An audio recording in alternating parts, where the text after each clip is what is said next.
ইসলাম মানবতার কল্যাণকে সর্বোচ্চ গুরুত্ব দেয়। পাগল বা মেন্টাল ডিসঅর্ডার এদের রোজা বিধান কি? তিন শ্রেণীর লোকের উপর থেকে কলম তুলে নেওয়া হয়েছে। শিশু যতক্ষণ না বালেগ হবে, পাগল যতক্ষণ না সুস্থ হয় এবং ঘুমন্ত ব্যক্তি যতক্ষণ না সে জাগ্রত হয়। তাই ইসলাম হচ্ছে এক মহান জীবন বিধান যেখানে প্রতিটি পরিস্থিতির জন্য সুবিচার রয়েছে। পাগল, অচেতন বা মূর্ছিত ব্যক্তির জন্য ইসলামের এই বিধান তাদের উপর অযথা কঠিন বোঝা চাপায় না। তাই ইসলাম আমাদের জীবনের প্রতিটি ক্ষেত্রে সহজতর পথ দেখায়। তাই আমাদের উচিত এই বিধানগুলো জানা এবং যথাযথভাবে পালন করা। আসসালামু আলাইকুম রাহমাতুল্লাহি বারাকাতুহু। আলহামদুলিল্লাহি রাব্বিল আলামিন ওয়াসসালাতু ওয়াসসালামু আলা রাসূলিল্লাহ ওয়া বাদ। পবিত্র রমজানের নবম দিনে স্বাগতম এবং আন্তরিক শুভেচ্ছা ও অভিনন্দন। রমজানের রোজা ইসলামের একটি গুরুত্বপূর্ণ ইবাদত, যা সব সুস্থ এবং সামর্থ্যবান ও প্রাপ্তবয়স্ক মুসলিমদের জন্য ফরজ। তবে সবার পরিস্থিতি এক নয়। কেউ রোজা রাখতে সক্ষম, কেউ অসুস্থ বা সফরে থাকায় অক্ষম, আবার কেউ এমন অবস্থায় আছে যেখানে সাময়িক ছাড় দেওয়া হয়েছে। তাই আমরা গত পর্বে তিন শ্রেণীর মানুষের জন্য আমরা রোজা, যাদের উপর বলা হয় যে তিন শ্রেণীর মানুষ নিয়ে আমরা আলোচনা করেছি। আজকের পর্বে আমরা আলোচনা করব আরও কয়েকটি শ্রেণীর। রমজানের রোজা বিভিন্ন স্তরের মানুষ এবং তাদের বিধান। পর্ব 2। 4 নম্বর শ্রেণী হলো গর্ভবতী ও দুগ্ধদাত্রী মহিলার রোজার বিধান। ও রমজান মাসে রোজা রাখা প্রত্যেক প্রাপ্তবয়স্ক মুসলিমের জন্য ফরজ। তবে ইসলাম সব পরিস্থিতিতে মানুষের সহনশীলতা ও কল্যাণের কথা চিন্তা করেই বিশেষ কিছু ক্ষেত্রে রোজার বাধ্যবাধকতা শিথিল করেছে। তাই গর্ভবতী ও দুগ্ধদাত্রী মহিলারা এই বিশেষ ছাড়পত্রদের অন্তর্ভুক্ত। এখন প্রশ্ন হলো, তারা কি শুধু কাজা করবে নাকি মিসকিনকে খাদ্য প্রদান করবে? এই বিষয়ে বিভিন্ন মতামত রয়েছে। তাই রোজার বাধ্যবাধকতা ও ছাড়ের বিধান, যদি কোনো গর্ভবতী বা দুগ্ধদাত্রী মহিলা রোজা রাখার ফলে নিজের জন্য কষ্ট অনুভব করেন অথবা তার অনাগত সন্তান বা দুগ্ধপানকারী শিশুর জন্য ক্ষতির আশঙ্কা করে, তাহলে ইসলামে তাকে রোজা না রাখার অনুমতি দেওয়া হয়েছে। পরে যখন সুবিধাজনক সময় আসবে তখন তিনি এই রোজাগুলোর কাজা করতে পারবেন।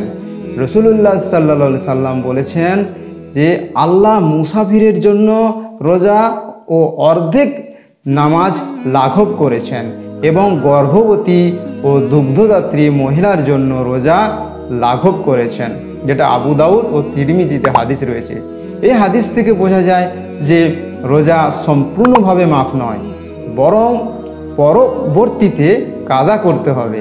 কিছু ওলামারা, কিছু স্কলারদের মতে তাদের মতামত ভিন্নতা।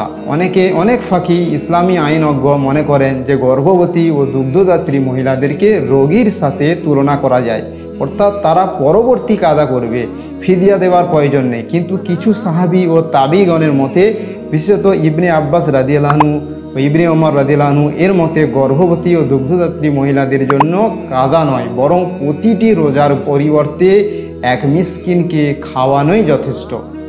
ইবনে আব্বাস রাদিয়াল্লাহু আনহু বলেন যে যারা রোজা রাখতে অক্ষম তারা প্রতিদিন একজন মিসকিনকে খাওয়াবে এবং গর্ভবতী ও দুগ্ধদাত্রী মহিলাদের জন্যও এই বিধান প্রযোজ্য। তারপর কার জন্য কি বিধান প্রযোজ্য? যদি কোনো মহিলা সাময়িকভাবে গর্ভবতী বা দুগ্ধদাত্রী হন এবং পরবর্তীতে রোজা কাজা করার সুযোগ পান, তবে তিনি কাজা করবেন। যদি কেউ বারবার সন্তান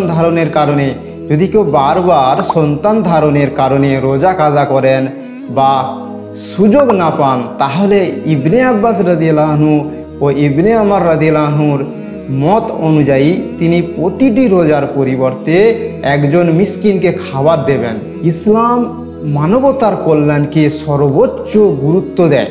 তাই গর্ভবতী দুগ্ধদাত্রী মহিলাদের জন্য রোজার বিধান দুটি দৃষ্টিকোণ থেকে ব্যাখ্যা করা হয়। কেউ বলেন কাজা করতে হবে, আবার কেউ বলেন শুধুমাত্র ফিদিয়া দিলেই হবে। সবচেয়ে উত্তম হলো পরিস্থিতি বিবেচনা করে আলেমদের সঙ্গে, যারা সালাফি আলেম ওলামারা রয়েছেন বা যারা সহিহ আকীদার আলেম ওলামারা রয়েছেন, যারা বিশ্বস্ত এবং নির্ভরযোগ্য আলেম ওলামারা রয়েছেন, তাদের সঙ্গে পরামর্শ করা, তাদের কাছ থেকে বিষয়টা ক্লিয়ার করে নেওয়া। আল্লাহ আমাদের সহজ করুন। 5 নম্বর শ্রেণী হলো যারা পাগল বা মেন্টালি ডিসঅর্ডার। এদের রোজার বিধান কি? ইসলামের দৃষ্টিকোণ থেকে এক গভীর বিশ্লেষণ হলো, রোজা ইসলামের 5টি স্তম্ভের মধ্যে অন্যতম, যা প্রত্যেক মুসলিমের জন্য ফরজ। তবে ইসলামে কিছু বিশেষ অবস্থা ব্যতিক্রম রয়েছে যেখানে রোজার বিধান প্রযোজ্য নয়। পাগলদের ক্ষেত্রে এর ব্যতিক্রম রয়েছে। ইসলামে পাগল বা যারা মেন্টালি ডিসঅর্ডার, অর্ধপাগল বা মূর্ছিত ব্যক্তি এবং অচেতন অবস্থার উপর রোজার বিধান কি বলে? পাগলের উপর রোজা ফরজ নয়। ইসলামে শরীয়তে বিধান ও শুধু সেই সব মানুষের উপরই প্রযোজ্য যারা সুস্থ বিবেক ও বুদ্ধি সম্পন্ন। হাদিসের বর্ণিত হয়েছে যে 3 শ্রেণীর লোকের উপর থেকে কলম তুলে নেওয়া হয়েছে। শিশু যতক্ষণ না বালেগ হবে, পাগল যতক্ষণ না সুস্থ হয় এবং ঘুমন্ত ব্যক্তি যতক্ষণ না সে জাগ্রত হয়, যেটা আবু দাউদ তিরমিজিতে রয়েছে। এই হাদিসের আলোকে বোঝা যায় যে যেসব ব্যক্তি মানসিক ভারসাম্য হারিয়েছেন তাদের উপর রোজা ফরজ নয়, কারণ তারা সঠিক ও ভুলের পার্থক্য করতে সক্ষম নয়। একইভাবে অর্ধপাগল ব্যক্তি যদি ভালো মন্দের বোধ না রাখে তবে তার উপরও রোজা ফরজ নয়। তারপর স্থবির বৃদ্ধ, যার বিচার বুদ্ধি নষ্ট হয়ে গেছে, তাদের ক্ষেত্রে একই বিধান প্রযোজ্য। এমন ব্যক্তিদের পক্ষ থেকে খাদ্যদান বা ফিদিয়া দেওয়াও ওয়াজিব নয়। পাগল সুস্থ হলে কি করবেন?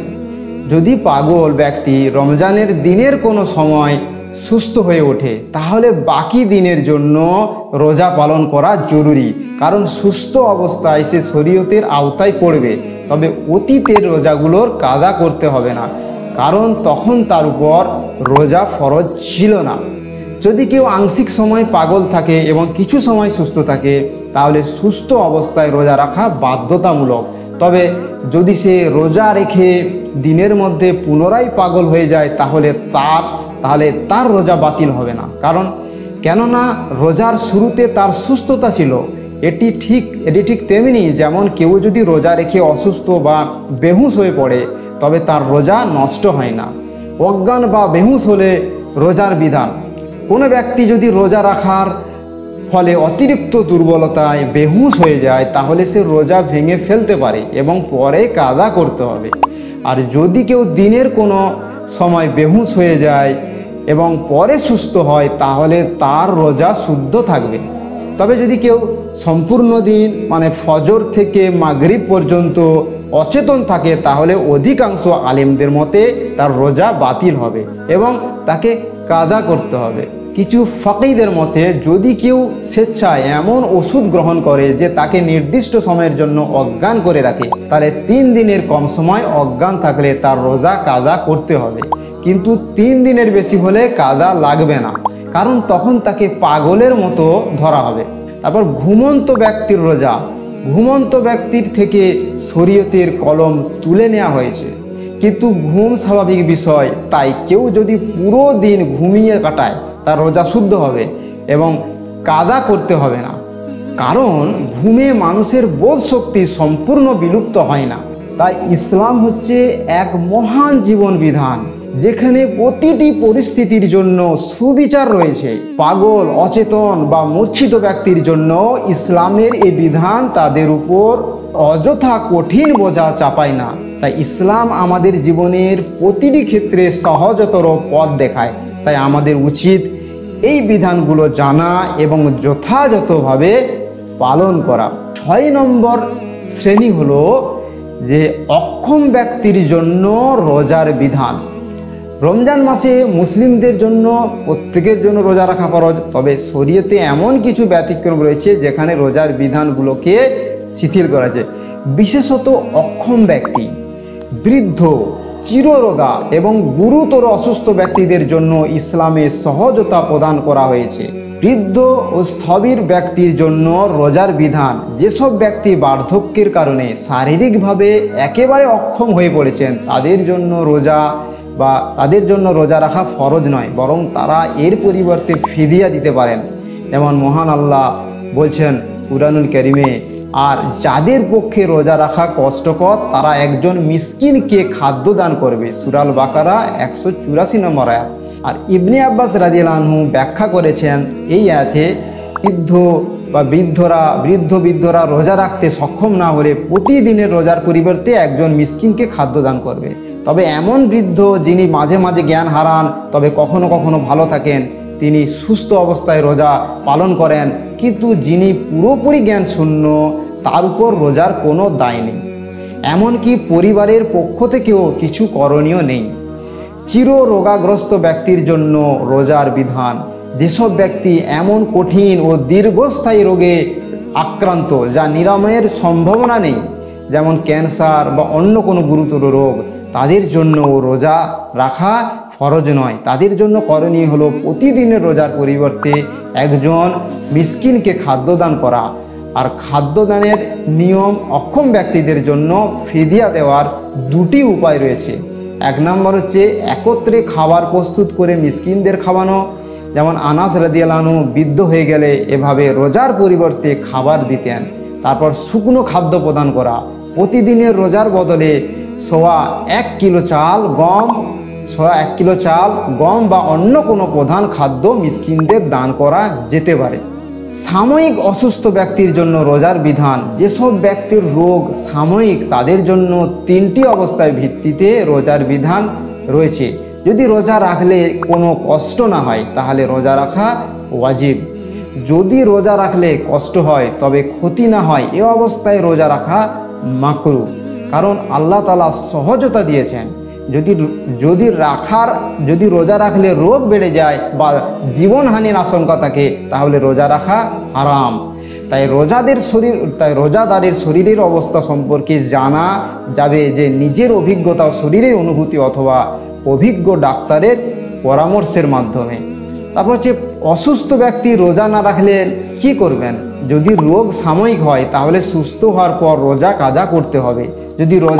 যদি রোগ স্থায়ী হয় তাহলে ফিদিয়া প্রদান করতে হবে। তারপর হালকা রোগের ক্ষেত্রে রোজা ভঙ্গ করা যাবে কি? যদি রোগ গুরুতর না হয়, যেমন সাধারণ সর্দি কাশি মাথা ব্যথা, তবে শুধু কষ্টের কারণে রোজা ভঙ্গ করা জায়েজ নয়। তবে যদি রোজার কারণে রোগ বৃদ্ধি পায় তাহলে রোজা না রেখে পরবর্তীতে কাজা করতে হবে। সম্মানিত দর্শক, ইসলাম কঠোরতা নয় বরং সহজতর ধর্ম। যারা প্রকৃতপক্ষে রোজা রাখতে অক্ষম তাদের জন্য আল্লাহ তাআলা বিকল্প ব্যবস্থা রেখেছেন। তাই বৃদ্ধ, চিররোগাগ্রস্ত ও গুরুতর অসুস্থ ব্যক্তিরা রোজা না রেখে ফিদিয়া প্রদান করতে পারেন। তবে সাময়িক অসুস্থ ব্যক্তিরা সুস্থ হওয়ার পর কাজা করবেন। আল্লাহ আমাদের সকলকে ইসলামের বিধান যথাযথভাবে পালন করার তৌফিক দান করুন, এবং আমরা যারা সিয়াম পালন করেছি, রোজা রেখেছি, আল্লাহ সুবহানাহু ওয়া তাআলা আমাদের জন্য প্রত্যেকের রোজাকে কবুল করেন।